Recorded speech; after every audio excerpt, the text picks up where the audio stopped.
Welcome to the Athletes in Motion podcast, from race to recovery, with your hosts, Tom Riegel and Kenny Bailey.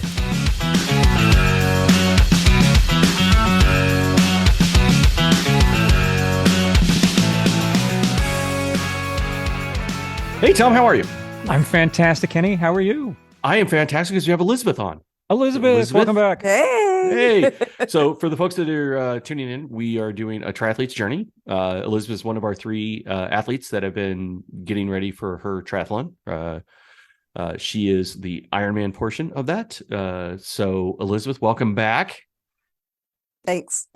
I understand that you number two finished. Yeah, right. Yeah, check-in number 2.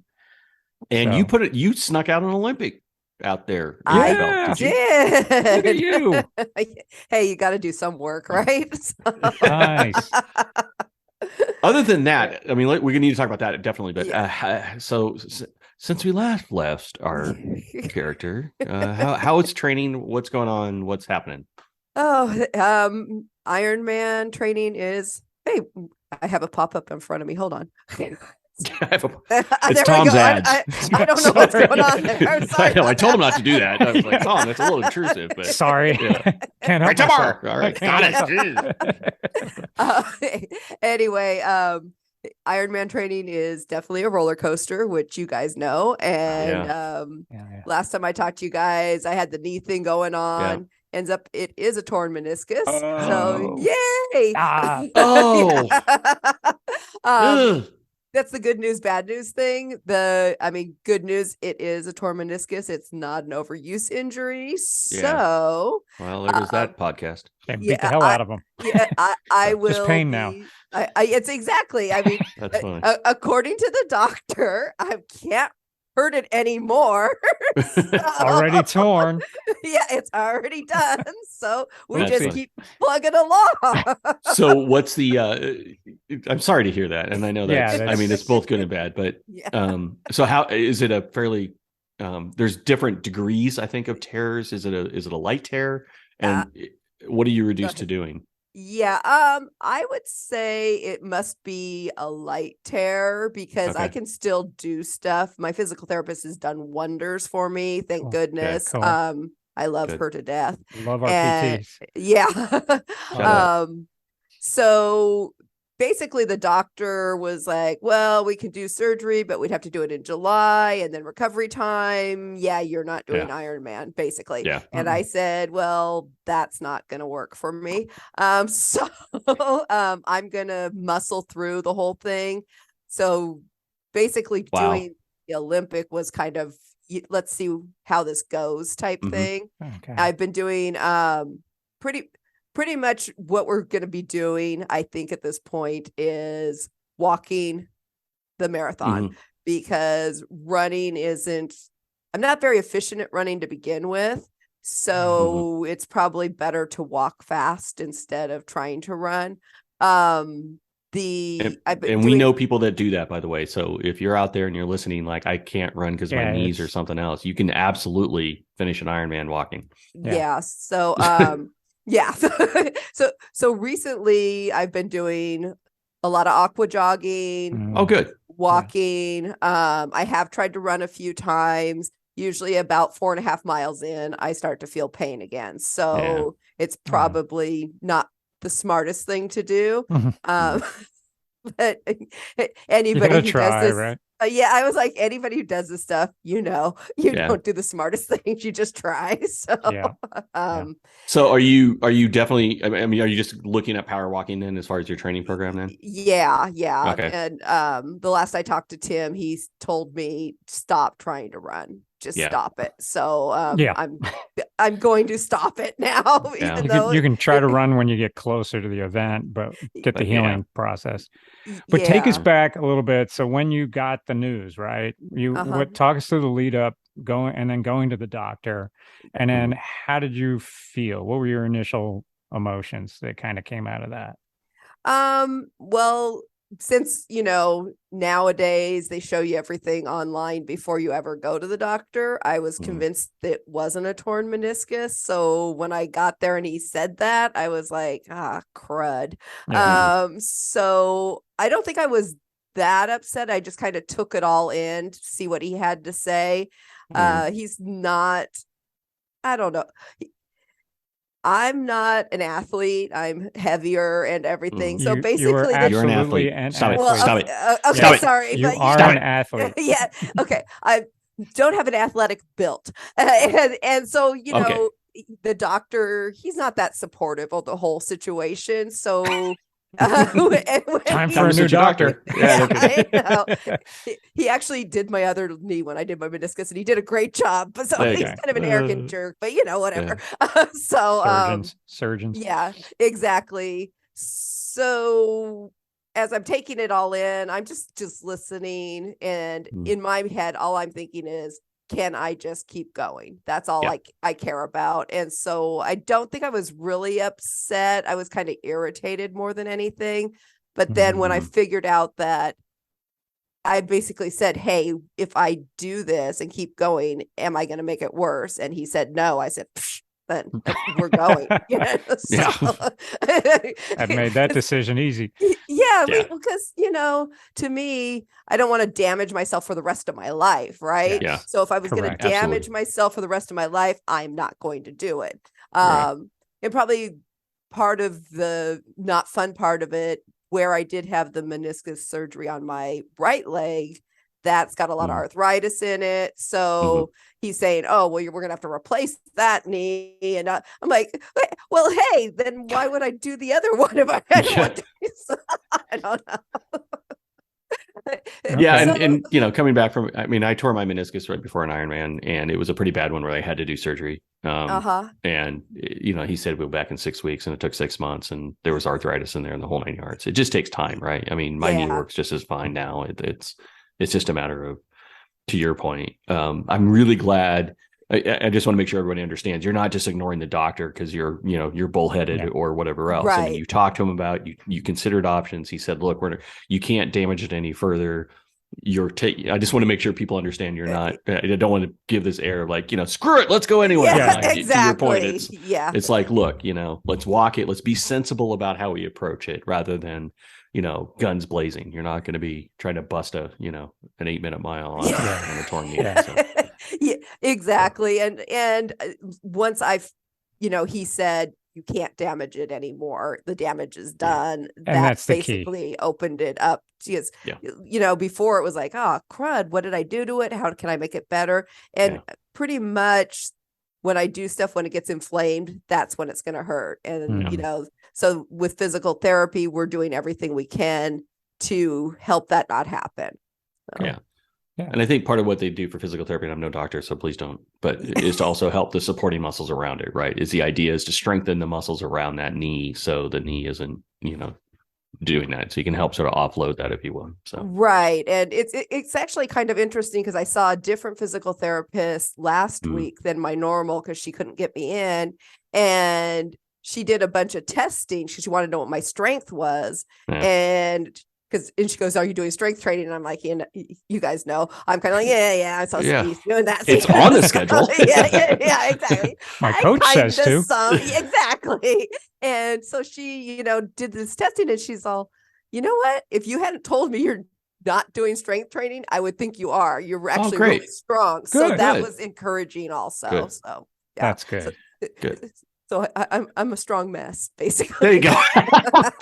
That's a great. I'm a strong mess.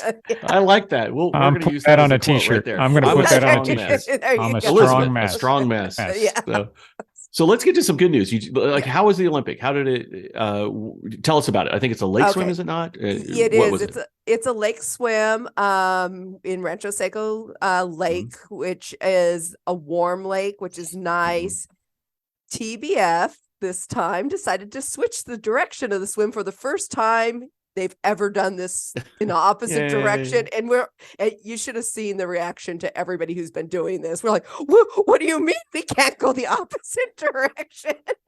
But it was. We have been going clockwise for the last. Exactly. How can you switch directions on us? So that was really funny. And I was right with everybody. Yeah. I can't go that direction, but it ended up being just fine. And the swim was really nice. I felt really good, which is good. And then got out of the water, felt great, and headed for the bike. We actually had a beautiful weather day too, which is really nice. Good. I know in previous podcasts I have said I'm never doing Rancho Seco again. It's so hot and miserable out there. But we had the most beautiful day, and bike ride went really well.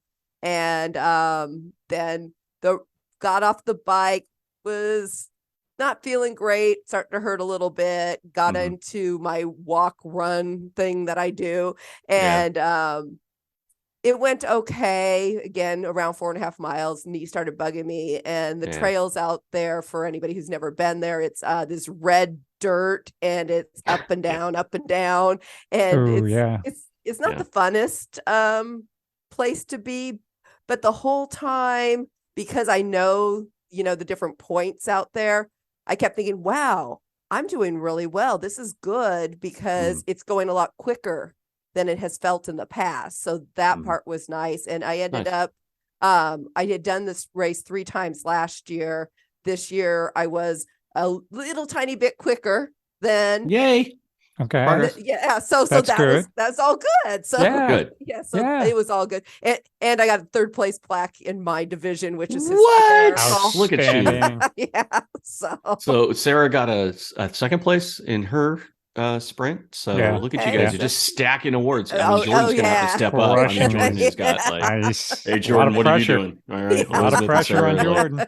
I'm telling you.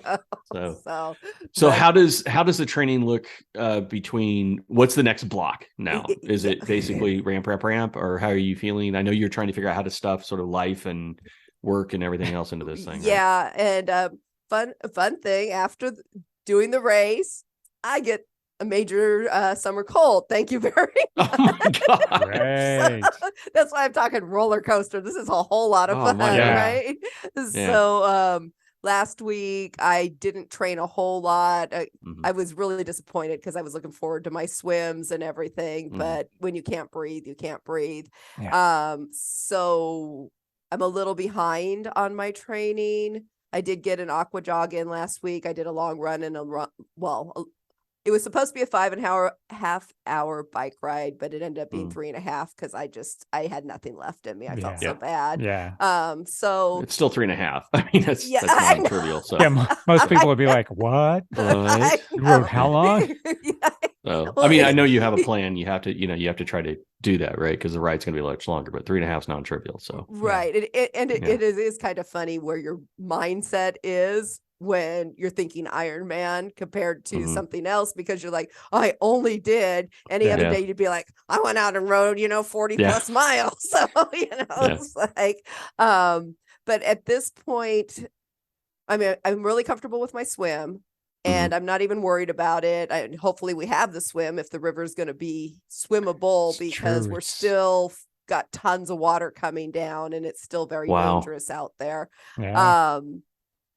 And with being going to be walking as fast as I can, which I've really got to get walking faster. But my main focus at this point is I got to get my bike faster, because I've got to get through the bike. Where and the more time I can save there, the more time I have at the run. Exactly. So, well, it's good that you've recognized that too, right? That you understand, okay, this is the focus that needs to be right now, which is, just miles under your seat, right? At this point. Or on that seat. That's miles on that seat.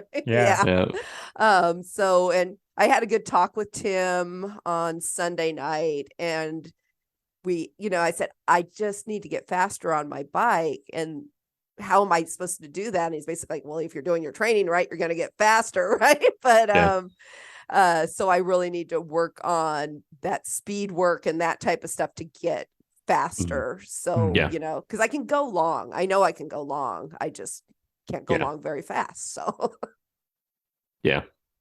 So okay. So mixed news, like you said. So, what we love about you, and I think what people hear about you, is you've got a great facade and you're just trying to laugh off pain, or you recognize, like, look, I can only control what I can control. This is what's in front of me. Like you said, look, I know it looks like running's not an option. It looks like I can't make it any worse. The swim's going well. You did do a better time on your Olympic, which is fantastic, right? So it's just a matter of now, getting that, like you said, get that bike and just kind of increase the miles. So, miles per hour. So you can, get a shot to be able to do that, to do the walk. Right. Exactly. And so I try to keep a good, positive attitude, but it doesn't mean that there are days that I'm just like, I can't believe this. So like, what next? Come on. I know. Come on. So well, and I think that's part of both the beauty and the sort of the drama of Ironman. I think folks think that, when you look at it from the outside, you see the day and all the crazy stuff that's going to happen during the day, right? You said, we could get crazy weather, or you could get, like a weird, like your tire blew 3 times, or, some crazy story, right? Or, those kind of things on the day. But just leading up to it, there's never such thing as a straight line to get to this thing. There's always, bumps in the road. There's always places where you, like you said, you're excited to move in, and then all of a sudden, you're trying to lean in, and summer cold hits, and you're like, okay, all right. So you just sort of deal and move on. You deal and move on. You deal and move on. Right. That's sort of emblematic of life, I guess. Right. So, well, that is true. I mean, it's very much life, life's going wonderful, and then something gets thrown your way, and you get to deal with it, and then go on to the next thing. Go on to the next one. Yeah. Very cool. All right. Well, we are excited for you. We're happy you got an Olympic done. I mean, you've done one more than I have, so congratulations. So. Come on, I did dude. Part of one. What are you doing, dude? I'm saving it all up for the half. That's what I'm doing. So I'm gonna crush it all at once. Go drink beer. And then because you have what, less than about a month. A month. Yeah. See, there he went to the weeks. See how he went to the weeks? We're down to weeks. We're down to weeks. And what's scary is my bike's getting dropped off in, I think, 3 weeks, right? 4 weeks. 2 weeks. So is it 2 weeks? You said the So I have to get it transported from Tennessee to Oregon, and Tri-Bike Transport picks it up like almost 3 weeks before the event. So that hit me like a sledgehammer yesterday. So do you have a spare bike? Mm-hmm. Okay. Sweetie. That's cute. Oh, how adorable. Yes. Okay, good. No, that's funny. According to my wife, she would not like to have that happen. But I got a couple lying around. I don't mean to sound obnoxious, but it was just like, I buy, You're like, one no. I need a road guys. Bike. I need a tri bike. I need a gravel bike. I need a training bike. I mean, it's okay. Good. It's important. I can't imagine. Well, it's important. Like, 4 weeks. What does that mean? You're at the gym? Oh, God, no. Wouldn't that be awful? Get out on the road. Just to put them out on the road bike and have them hammer some miles out at that point. Nice. Okay. Yeah, and what's fun is, and I think for people that do that, is there's a because I do training rides as well on a stationary bike, but the feel of a road, the feel of having to dodge a pothole, dodge a car. Wind, chip seal, the cement truck coming by. I mean, it's just there's just nothing beats that sort of even little teeny rollers that you don't get on a it doesn't get replicated. So it's always, I know it's dangerous out there at times, but nothing's gonna replicate that kind of that preparedness, if you will. So right. Anyway. So well, cool. I'm excited for you. And well, thank you. I'm bummed I'm not going to be in Oregon because I was like, man, I could have met him in person. So that would have been fun. I know, but Tim will be there, so we'll talk about you behind your back. Okay, perfect. We will tip one for you. So we will we'll tip a beer and we'll call it. Yeah. Sounds good. Cool. Well, thank you so much for sharing your story and coming on and being part of this. We're enjoying the journey. I know our listeners are as well. So we want to thank everybody for listening. All your comments, suggestions and things is great. Keep up with the comments, keep up with the 5 stars, thumbs up, all that stuff. And subscribe. I don't know where I'm going to put the subscribe button, but there is a subscribe button. Please subscribe, say follow along. It's fantastic. So thank you again, Elizabeth. And until the next time, we'll catch you then. All right.